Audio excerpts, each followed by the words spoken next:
Здравейте! Казвам се Олга и това видео беше генерирано с помощта на изкуствен интелект.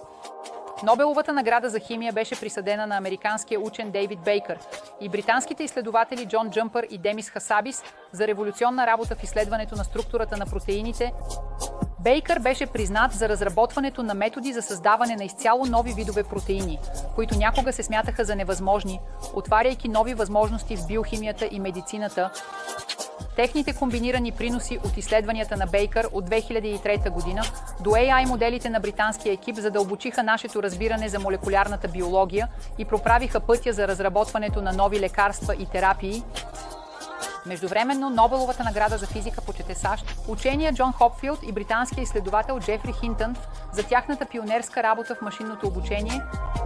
Хопфилд разработи асоциативна невронна мрежа, способна да възстановява изображения от непълни или повредени данни, осветлявайки как мозъкът обработва и възстановява информация.